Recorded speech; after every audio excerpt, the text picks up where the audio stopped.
Hi, so I'm here today with Dawn, who is an author and an animal communicator. And Dawn and I have been having the most insightful conversation about one of my favorite subjects, which is the afterlife. And yeah, just talking about what happens when people transition. We've spoken a little bit about grief. Dawn and I have many things in common, actually. And I don't know why I'm always surprised, but she's had a whole career in publishing, like I have. Those of you who know me know that my corporate career was predominantly in the media and the publishing industry. And Dawn also lost her husband unexpectedly, a little bit more recently than myself. And in losing her husband, Dawn was introduced, I'll say, to a whole new realm of writing and connection with the spirit world. Mhm. So today we're going to have a little conversation about Dawn's latest book. She's written 10 books. And we're also going to talk a little bit about animal communication because why wouldn't we? Right? It's like Right. fascinating.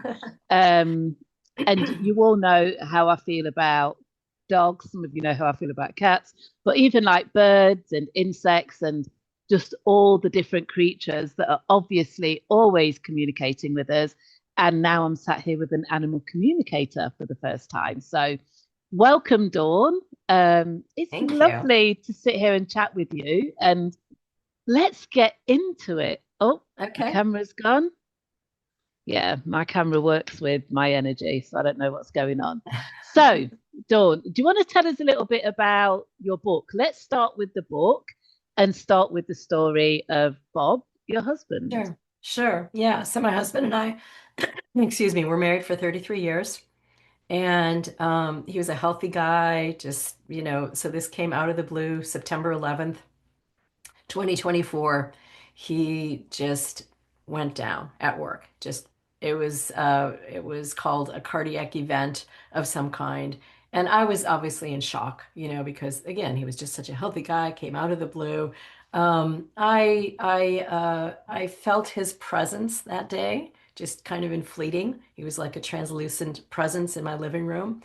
And 2 days Wow. later, not actually Friday the 13th, I was taking a walk around a lake with my daughter and our dogs. Excuse me. And I came across, it was a lake that had a forest in it. And we came out of the forest. It was a misty day and misty and raining, kind of very light rain. And I came out of that forest, and the sun was peeping through the clouds in a way that just hit my eye. And I saw all of these, like the mist in the air, almost like champagne bubbles all over. And I felt my husband present there very suddenly, very, very strongly. And he said, "I'm in your heart." And it was such Oh, a really heartfelt moment. And I called to my daughter, who was ahead of me with her dogs, and she came back and I told her what happened. She goes, "I felt it too. I felt it too." So there was a corroboration right there. And then on the way home, a little while later, we were passing a river where he was going to hunt in 2 days. This was his big thing, is to go on this solo hunt. And it was going to be happening in 2 days after he passed. And I knew he would be really upset about that. And I said to her, "Look, that's where he would have parked his truck and would have taken the river down to." And at that moment, there was a huge rainbow. I kid you not. It was just so, I mean, it was almost a little cheesy, like, "Oh my gosh, there's a rainbow." And I yeah, said to my yeah, daughter, "Do you see that?" It was literally from the place he would have gone in the river to where we were, and dark sky all around us and this yeah. incredible rainbow. So there were a Amazing. number of events like that where my husband kind of showed himself, his Hmm. presence in this world. Yeah. And we also started, yeah, I have a background, like you said, in animal communication. And even so, I didn't really connect the dots of talking to him. But he poked at me, and I heard him in the early morning when I was not quite asleep, not quite awake. And I began just very naturally kind of conversing with him. Where are you? What's it like there? What's going on? And that's really what opened up our conversations, which became then daily. Every morning, I would get up Yeah. and I kind of graduated to the point where I got comfortable with my coffee and just typed it on the laptop. So I was tuning into Mm-hmm. him and just having these conversations about what was happening there. And then they became a little philosophical, about other things. So they just Yeah. grew in a very Yeah. natural, organic way. Yeah. Yeah.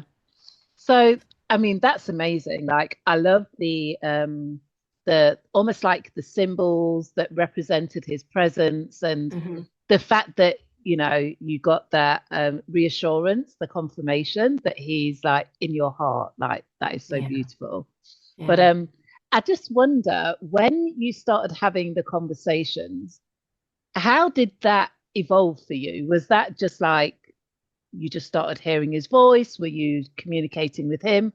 How did that Yeah. all start? So it started, I would say, in that liminal space between Hmm. sleeping and waking. My habit is to kind of wake up and try to remember my dreams and feel them. And I just started naturally sensing him. And Yeah. sometimes it would almost be like we're sharing dreams or sharing thoughts. I just felt his presence there. Hmm. And I think because I am a writer and concerned with words, I just naturally translate, if you will. So I started also kind of engaging a conversational aspect to this in connecting with him. And he and I used to often talk in the early morning before we got up, just, in that kind of floaty space, right? And so Mm. that was also kind of natural. Um, and then that evolved, like I said, to where a point where I was typing it down. The other thing that's interesting is that his manner of speaking evolved. In the very beginning, Right. he was very Bob-like, very much like my husband, It just his Mm. language was him. It was him talking, right? But Yeah. as we evolved over a number of months, I felt he was becoming wiser. He was becoming more Yeah. expansive. Sometimes he would use Yeah. words and they were my words. And I go, is this me saying this? He goes, no, I'm just tapping into your words to do shorthand. Right. So he would Yeah. kind of pluck phrases from my mind and use them. Mm. And yeah, it became really, really interesting Yeah. as he evolved. And I was evolving too. He was really helping me with the Of grief. course. He was helping me expand my perception of what it means to be alive as well as to Hmm. be not alive, or he qualified, I am alive in spirit world, I'm just without a body. Yeah. So to Yeah. be alive either in this world or afterlife world. Yeah. Yeah. Because I think one of the things that really helps people, like, so if we just talk about grief for a moment, I think Hmm. one of the things that I think, in my experience, people struggle with is that this person is no more, Hmm. right? And just the idea that if people can just grasp the idea that energy cannot be created or destroyed, it can Right. only shift and transition and go somewhere else. It literally is that this person that you are related to, in relationship with, like in connection with, they literally just leave the body and move Yeah. to another dimension or another plane, Yeah. but they continue with their existence, right? And so I don't know if that gives people comfort. It definitely gave me comfort, um, because I didn't have quite the same experience as you, but very soon after my husband passing, like he came to see me, and I think he first came in a dream actually, and then Mhm. started turning up in real life, and it was like it's a little bit weird at first, right? You're like, hi, like you're here, what's happening? But over time, it does become just another dimension of the relationship, right? Yeah. Like you're still Yeah, in definitely. relationship. Yeah. So, and I just think once people can understand that or just grasp the idea that consciousness is your energy, right? And your energy just happens to live in a body so that we can navigate the earth plane. And when we transition, now we just go back to the energy source, but the consciousness is still connected, It right? is. We're Yeah. still Hmm. there, we're still in connection with our loved ones.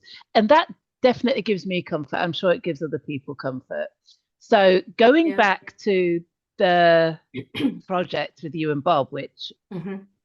I think is like fascinating. And I definitely um, appreciate the fact that you could communicate with him and type because anybody that knows me really well or has had a consultation with me knows that I don't remember most of the things that I've said, and Right. I'm certainly not taking notes. Yeah. Right. Yeah. So I'm Right. like, I know. I you take know. notes or record it or something.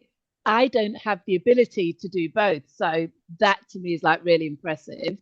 So Okay. when this started, can you talk us through a little bit the process of when you got from sort of like those early morning chats to I'm going to grab my laptop. This feels like something that I need to record. Yeah, it's kind of an odd little story because back in the day when I was doing animal communication before Zoom and things like that, Yeah, I people would send me an image of photos of their animal and have ask questions, and I would type it all down. And so I was connecting with the animal, the cat or the dog, and I was just typing it down. I think I just yeah, learned how to do that, how to split yeah. my consciousness in that way. Mm-hmm, So, when I started talking to Bob in that liminal between dream and waking consciousness state, I'd want to write it down. And like you said, mm-hmm. I would forget sometimes all of it. So then I had the idea, oh, I'll just go back to typing it.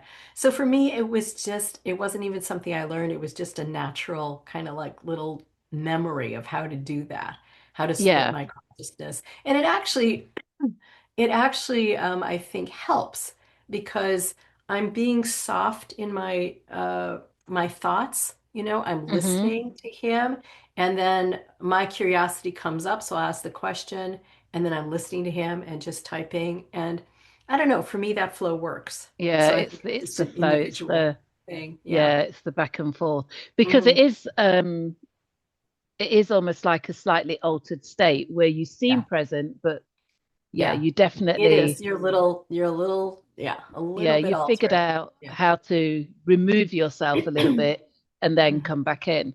So at which point did you and Bob decide that, right, we need to write a book? There's some valuable information here. We want to help people, or like what was the Yeah, decision? it And was it was fairly early, I would say within the first couple months, mhm, because we were going, it was to anyone who's in grief, it's just such a heavy, sad energy. It's very heavy. So the yeah. highlight of my day was talking with Bob first thing in the morning, and then Oh, come 10 o'clock or so, I'd be like, and it would be so, and all I'd do is be waiting for the next morning. And so yeah. he helped me with that, of kind of modulating that. And I realized how helpful it was talking with him, and that what we were doing really was building a bridge between the afterlife and this world. And by Hmm. talking, by going back and forth, like this, we were telling our own little story, but we were also learning how to better connect. As he would say, our bridge is Mm, becoming bigger and brighter. And it was because we were doing it every single day, right? yeah. So that does create a frequency, if you will, that becomes established for other Mm, people can walk that.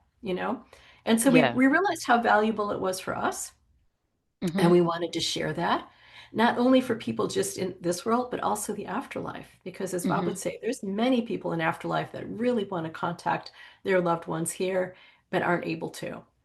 And so by creating a bridge, and there are other bridges, obviously, other Yeah. people, other beings are doing this, but we Yeah. were doing our bridge and really just wanting to share that with Yeah. everybody. Yeah. Yeah. That is such, do you know what? This conversation for me is really powerful because I feel as though I don't meet people with like the same or similar abilities very often, as in, not that people don't have these abilities, but people that work in this space or have worked at length. And Hmm. some of the things that you're describing and speaking to are things that either they don't come up for me or there's like, I just don't speak about them. But I Yeah. think that what you've just mentioned about the bridge is really, really important because I've done readings before for people where they come with the intention of connecting with somebody, And I do always say to people, it's what you need to know, and I can't guarantee they'll come through. But it is always quite difficult to explain to somebody, especially if they're in grief, why their person hasn't connected or come through. And sometimes I find that it is people who maybe they didn't really believe in it, so they kind of hang back. But other times it's because people don't know how to. Yeah. And for people who transition, that I've connected with a lot of people who have recently transitioned, we have whole conversations where they're like, how do I communicate? How do I get hold of, my family member, my partner, or whatever? And we go through almost like exercises where I'm like, you can connect, through the phone, through the TV, play a song, you can bang something. And it is almost like a form of like giving them the confidence almost Yeah. or the Yeah. ability to say, you can do this, like try this. And then, I've had people like, I'll be on a call and the script, like I'm in the shower and they pop up in the shower and I'm like, not now, that you're taking it too Right. far. Like, I know I've taught you, but come on. And they'll just like laugh and I'll be like, give me a break. Like, I'm not at my desk, but it's Yeah. almost like they're practicing, right? They're like, oh, Right. now I've figured it out. Yeah. I'm going to Yeah. keep showing up. So for you to describe the bridge, Hmm. which is how people connect, Hmm. that is going to help people to gain concepts so well Hmm. because it's not that they don't want to connect with you, Hmm. it's that some people really don't know how, you Yeah. know? Yeah. So that is really powerful. And I And love I think, that you figured that out. yeah, yeah. And I thank you. And I think it's also, like you said, it's a belief system. Beliefs are so Yeah, powerful. So we can yeah, block ourselves sometimes by our rigid beliefs, you know? yeah, So yeah, sometimes all it is softening.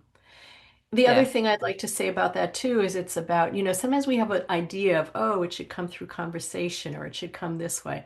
It's going to come how it's going to come for yeah, you, right? For your yeah, unique relationship. And you're right, it could be a yeah. song, it could be a feeling, it could be, Mm-hmm. maybe an animal presence where you see an Yeah, animal look at you in a certain way or do something. Bob did that a few times because he knew I loved animal stories and he yeah, would do things through animals and I'd be like, wow, what? yeah, yeah, yeah. So it's Or a just smell.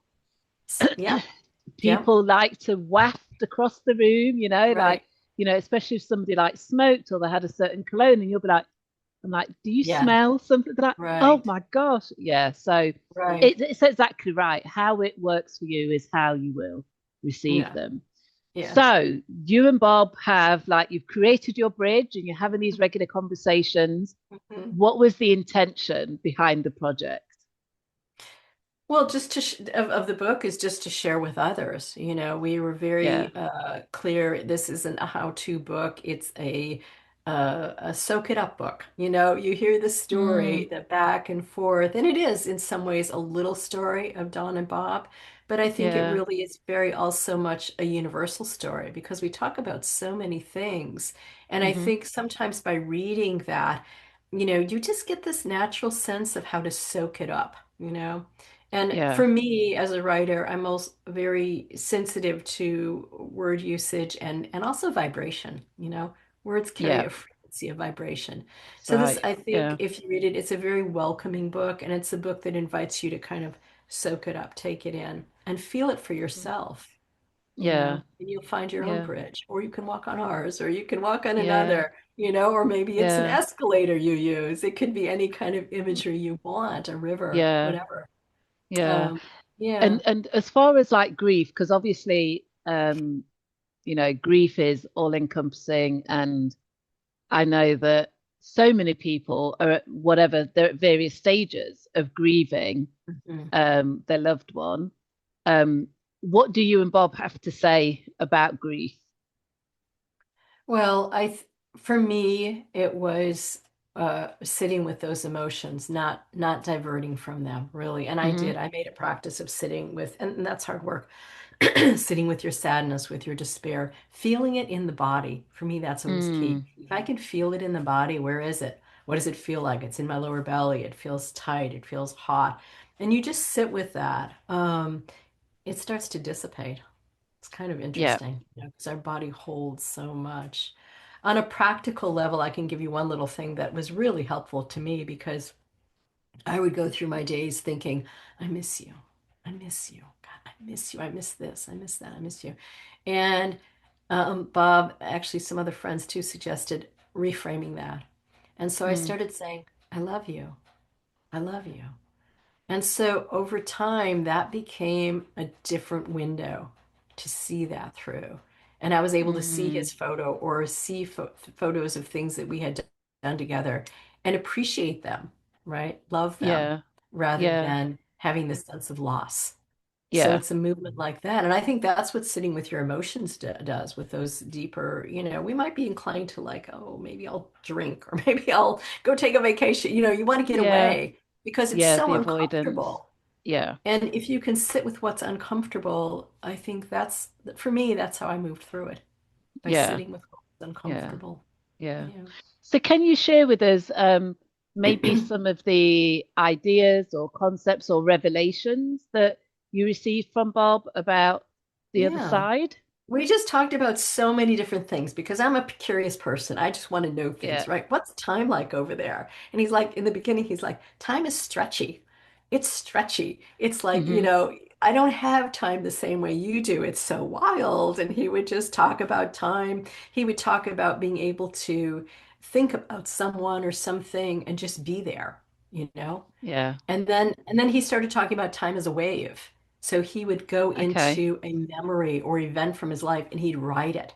And he could write it in a Mm. different way, either as he experienced as Bob or slightly changing it, you know? And to that end, Wow. he also talked about what he called the cave of the subconscious. Mm. And it was where he held his shadow, all the trauma in his life, his mother's death when he was quite young, different events that happened that caused him problems. And this was what I was so impressed by is he could see those events and track them to why he was a certain way. For example, one Yeah. was an automobile accident he had when he was just learning to drive, 16, and it was a bad one and he walked away from it. But there was such fear and such a freezing up of the body in shock with that that he became convinced everybody was a bad driver. I mean, a Right. 6-year-old man, he's like Yeah. still convinced everybody's a bad driver. And I would be Mm. forever trying to say, maybe this is something else. Maybe what's deeper here. No, there's really bad drivers. So from spirit realm, when he was able to go into that cave of the subconscious and see that, he Mm. said to me at one point, "Oh, that's why I thought everybody was a bad driver." I'm like, Yeah, I see, could see it right? clearly. We Yeah. can see it in others. I'm sure I have my stuff too there. We all Yeah. do, right? We all have the things we Mm. can't see about ourselves or can't easily see. Mm. So that was a really interesting one. And that's one of the things he said. He goes, if I could tell anything to the living, it would be to work on your cave of the subconscious. We could call it our karma or whatever you want to call it, our Yeah. our, our life themes, right? While you're still alive, Mm. because you can lighten those up and you can have such a much more happy, joyous life. Mm. By Yeah. letting go of Yeah. some of those small-minded beliefs or those emotional holes that keep us constricted, you know? Yeah. Yeah. That's amazing. That's Yeah. amazing. And did he introduce you to like other souls or spirit guides or, did he He bring other people often, in? yeah, he often referenced his spirit guides who were very casual for him. He didn't have a typical life review. He kind of did Right. it himself, and his spirit guides, they kind of let him, they were Yeah. relaxed and they observed and helped him when he needed it, but were very Hmm. relaxed about the way that he was doing it. He brought forth dream guides because I was always sometimes I would have specific questions, right? Mm. And he'd be like, I don't know enough about that, and then he would bring in a guide, which was fantastic, right? Amazing. We had Yeah. some what he called the subtle angels, which were angelic beings that were a little bit more personal and very finely tuned in the way that they worked with beings. And yeah, he shared stories about various afterlifers, Hmm. that he met.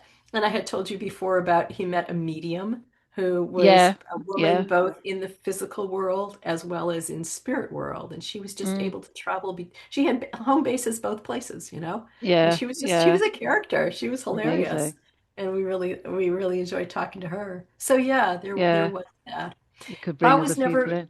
one of the things he always said was, everybody's afterlife is unique to them, depending on your Yeah. belief system. So his was he was a casual kind of guy. He wasn't a, highfalutin, didn't have a lot of religious beliefs. So there wasn't that. It was Yeah. more nature based, I would say. Yeah. Yeah. This is just so fascinating. Like, Mm. I have like a million questions.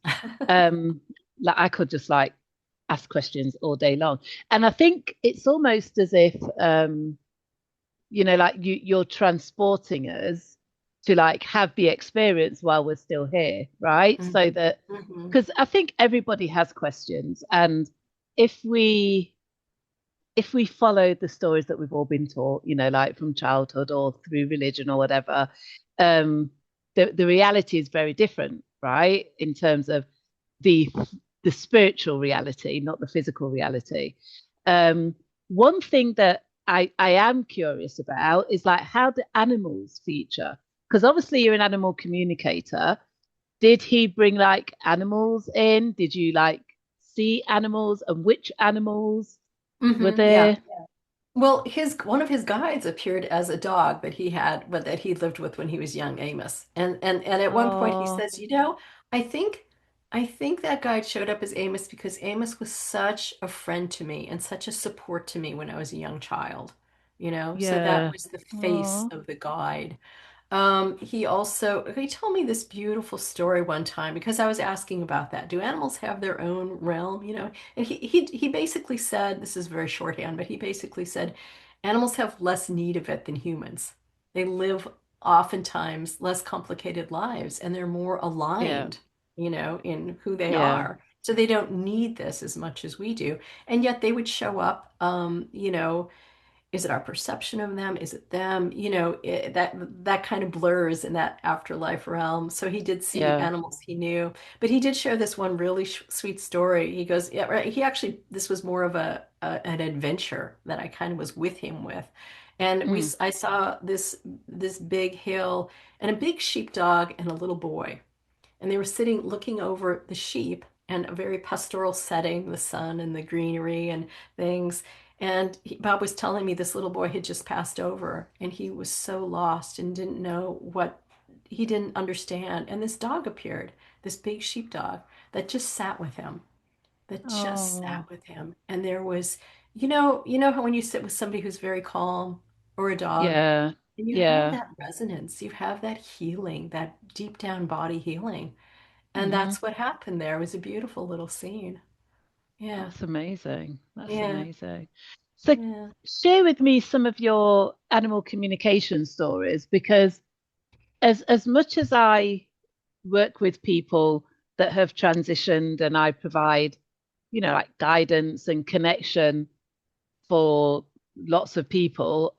Occasionally, somebody's like you said, his Amos that came through, his childhood dog. Like every now and then, a pet will come through, or um, somebody will say, "Oh, did you hear the dog barking? That's me," or something like that. But I don't have the I guess it's the ability. I do not communicate directly with animals. Mhm. I'm very aware of animals trying to communicate with me sometimes when I don't really want them to. But yeah, so tell me a little bit about that and maybe share some of those stories with us. Yeah, it's just really, it's so unique. Each case is so unique. Some Yeah, animals are very, like some dogs, I call them doggy dogs because they just want to eat. They want to have fun. They want to, they're just very much doggy dogs. And yet yeah, some yeah. also have this more philosophical view of the world.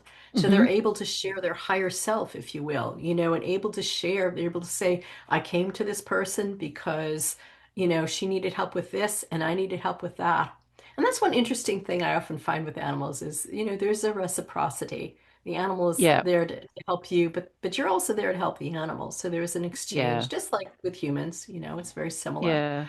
Yeah. Sometimes animals are very aware that they're going to pass, and they'll Mm. share how they kind of go out of their body and then come back in, and they're kind of grounding that experience back and forth. They're helping their people, to get used to the transition. To adjust. Yeah. Um, it's just such a wide range of.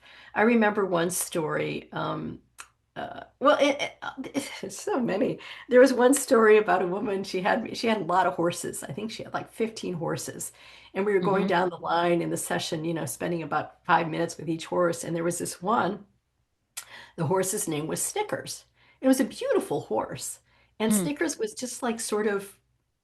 I don't want to say shunned from the herd, but just not really a part of it. And so I was Mm. communicating this to her, explaining this to her, and we went on, and I go, you know what? We have to go back to Snickers. There's something about Snickers that's just, what is it? And I realized it was the name. The name did not fit with the body. And I said, what about the Oh. name? She goes, oh, my 11-year-old daughter named her Snickers. And I go, I wonder if that's right. And she said, I've always wondered that. I never felt that was her name. And I said, okay, Oh so what's wow. her name? And she asked me, and I was like, no, this is for you. What do you feel her name is? Close your Yeah. eyes. What do you feel her name is? And she closed her eyes. This was on Zoom. She closed her eyes and she goes, I'm seeing Grace Kelly. I go, Grace, isn't that a beautiful name? Oh. Grace. Wow. And so she made the decision, yeah, let's shift that. And I talked to her 2 weeks later and I go, how's Grace? And she wouldn't believe it. It's a completely different horse. Yeah. Everything's completely different because, it is not Wow. just the human changing the name, it's the frequency, right? It's the Of the name. vibration of that Yeah. name. Of the word. And Grace Yeah. took that in, and soon she was the friend of all the horses, and she was more Oh, beautiful than she even looked in the beginning, right? I mean, when she was Snickers. That's a huge yeah. change, right? From Snickers to Yeah. Grace. So things Yeah. like that can happen, just so unexpected, but that Mm. change the lives of humans and animals, right? Yeah. Yeah. Yeah. So when people come to you for animal communication, is it because the animal's ill? Are they trying to, get a It's message, again, get to know them? Is yeah, it? I mean, sometimes it's health reasons, sometimes Yeah. there's aggression or fighting in the family, sometimes they're ready to transition. My favorite is when people say, I just want to know more. What does my animal have to say? And that's Yeah. great because Yeah. that Getting means to they're know them. open, right? And a Yeah. lot of times the animal does have a lot to say. And it's Yeah. wonderful to facilitate that communication. And I also hope, just like with my book with my husband, I hope that the session helps that human go, oh, I can open to this too. Maybe I don't Yeah. do it exactly like she does, but I can do this. This is a Yeah. vibration. I'm tuning my channel and I'm just Yeah. listening. And we're Yeah. already connected, really is what it Yeah. is. Yeah. Yeah. Have you ever communicated with an animal that was maybe not so friendly or maybe a little bit out there, like anything that was like really unusual or strange? I think there are, yes, the answer is yes. Some animals depressed, you know. Oh, Sometimes they're okay. depressed from another animal in the house dying, or from sometimes they're really depressed, and I'm using that in a very loose term, from their Mm, human being very much, a lot of heavy energy.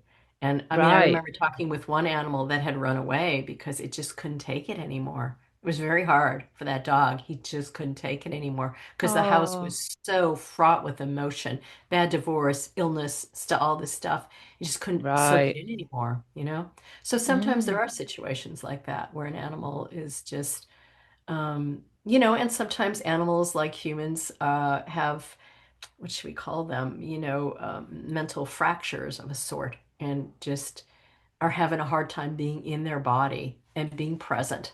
So sometimes that right. happens too. I would say probably less with animals than with humans, but It does I've happen. talked to animals like that. Yeah. Yeah, yeah. And you do everything like pets, like wild animals, insects, snakes, spiders, like whatever people send you, Yeah. really. Yeah, I really love the Wow. challenge of doing animals I've not talked to before, but yeah, yeah. That is wild to me. I'm Yeah. like, I mean, I get it with cats, dogs, and horses, but I don't know. But why not, right? They are sentient beings, right? So Yeah. And it they would have make their sense. own, their own worldview. Like rabbits, I've been doing some rabbits lately, and rabbits are such interesting animals. You wouldn't think like, what does a Really? rabbit think? But No. they are. And the more I talk to rabbits, the more I appreciate their kind of the gift of rabbit in the world, but also the Yeah. individual rabbits who choose to live with humans. Yeah. Yeah. Wow. Have you ever communicated with like really wild animals or animals that are harder to kind of connect with? Yeah. Like Yeah. maybe in a zoo or in the wild or something like that. Yeah, I did talk with some zoo animals, and we would think, well, it depends on the human, but some humans who are Yeah. against zoos would be like, "Oh, you're a prisoner, you're a victim." Not all zoo animals feel that, I will say. Right. Some do. Some are not happy being where they are. Uh, Hmm. dolphins, especially, come to mind, often don't like that, but some are very much um, of the opinion that that's why they came in, is to be a liaison, a representative, an ambassador, if you will, between humans and animals, and they represent that in a zoo. So I'm not as quick to judge anymore what's right or wrong because those animals are Yeah. there. And I'm not saying all are, Yeah. But but they they have kind a of reason, accepting that's their purpose. accepting and even embracing that that's Wow. what they want to do. Again, not all, but Yeah. some, right? Yeah. Animals in the wild, like I was saying, I live in Alaska, so we have moose here. Moose will go around my driveway sometimes. And, a completely different energy kind of could care less with the humans, but at the same Yeah. time, willing to engage and talk about who they are and what they do and share things like that. Yeah. So it really depends on the animal. Yeah. Yeah. I was There's telling you a before. Oh, go ahead. Go ahead. I was going to say there's a big movement at the moment with like exploring the sea and like I think you were going to mention this like the whale. You The mentioned whales. Yeah. dolphins, where Yeah. people are starting to understand the level of intelligence. Yeah. And we've always known that like dolphins are intelligent, but whales are giving us like different types of signals and Yeah. frequencies, and Yeah. obviously, I think, I've had several stories of people where they have felt as though a whale has tried to literally come and communicate with them. Hmm. Hmm. And you've communicated with whales. With whales, yeah. I mean, whales are have figured really prominently in my dreams, and yeah, I think there's Wow. definitely a cosmic connection Yeah. between the whales and planet Earth. And I actually Hmm. wrote a whole book about that. It's not published yet, but I inadvertently, or I tuned into what was called the Galactic Council of Whales, and it was this huge, Wow. huge galactic presence. And they weren't Yeah. exactly like whales here, but the whales here on Earth were there connected to them. They're representatives, if you will. Representatives. Yep. They're anchors of light.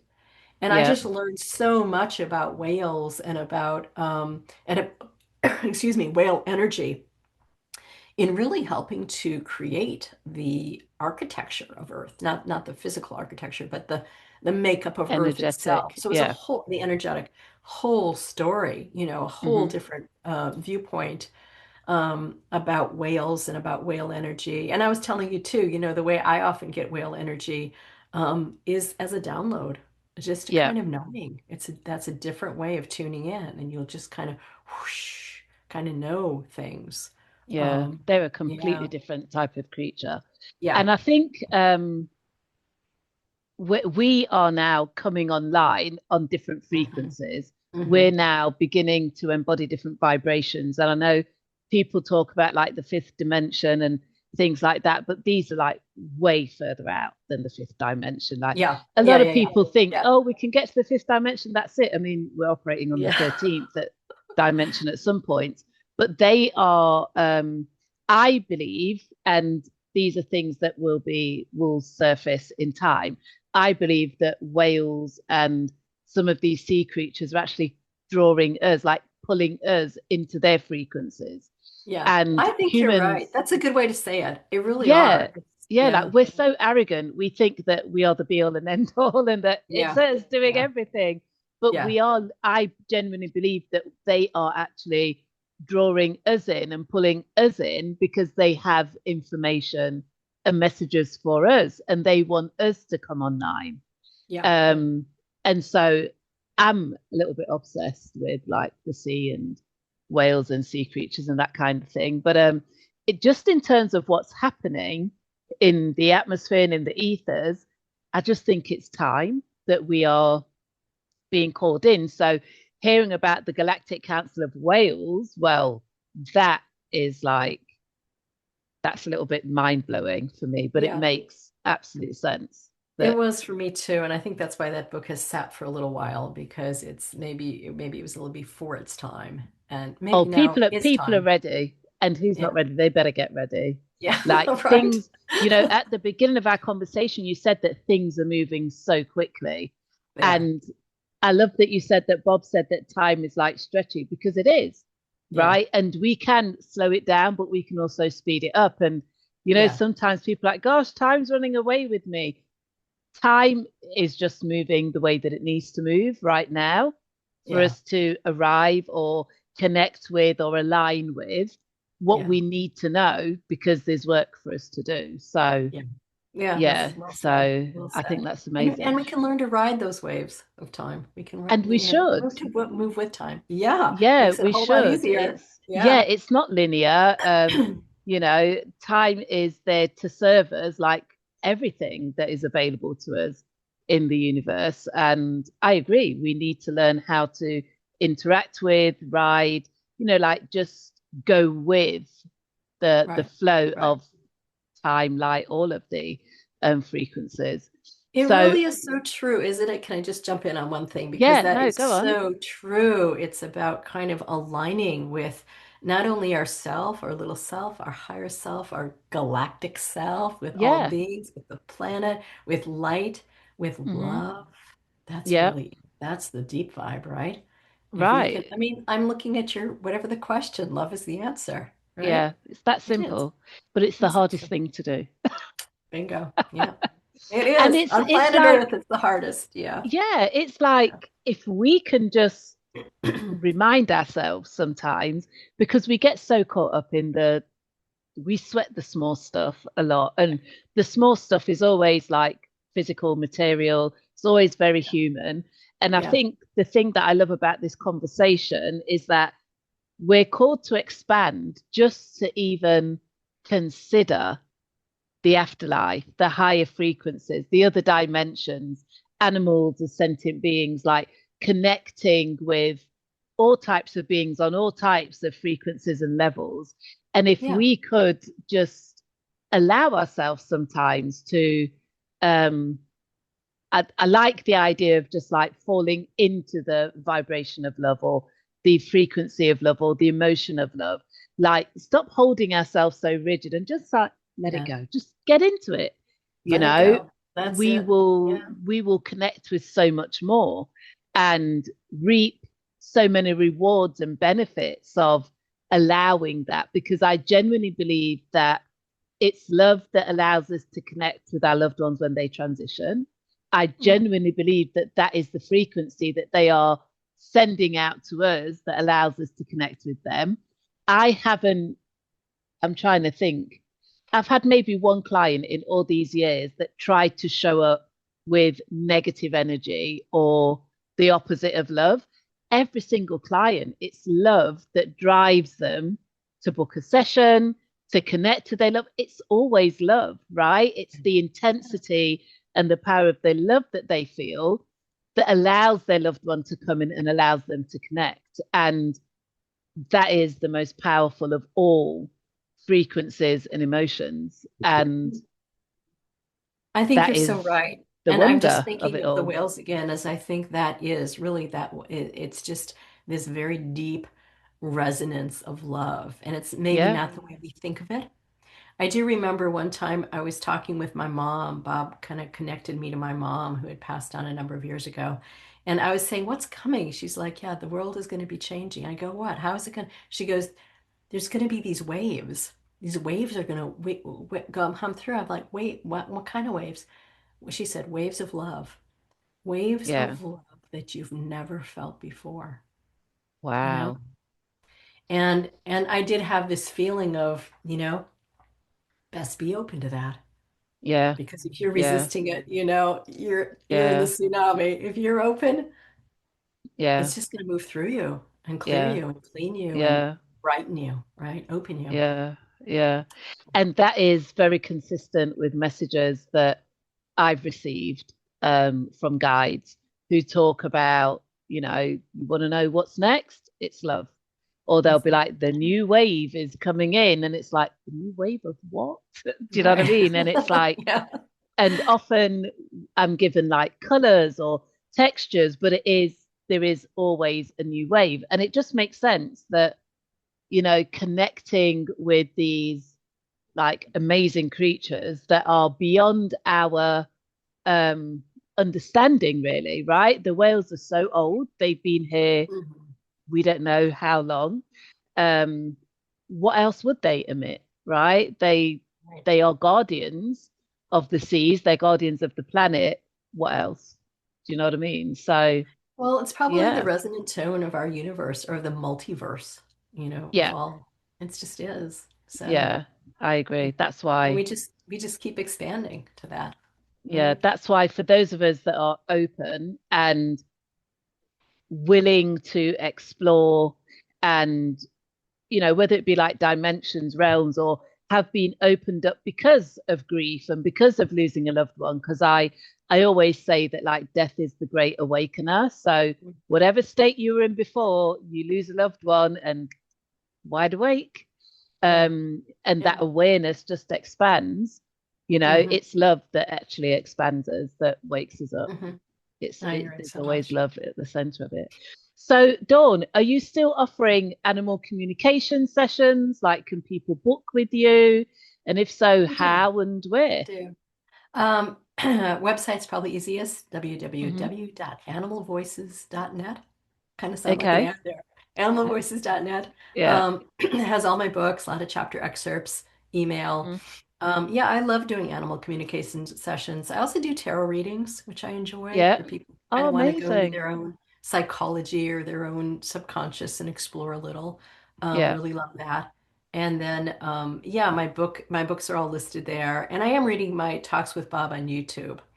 I think the Right. channel is Talks with Bob Dash Dawn.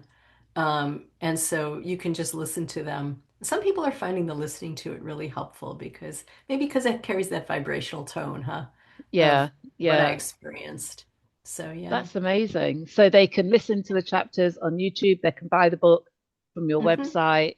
Yeah. Um, I just really hope that people connect with you. I just think this is such a gift and so Hmm. fascinating. And I just know that, grief is such a powerful, heavy state to go through. And I think Yeah. the thing that makes it so difficult outside of the pain of loss is all of the questions.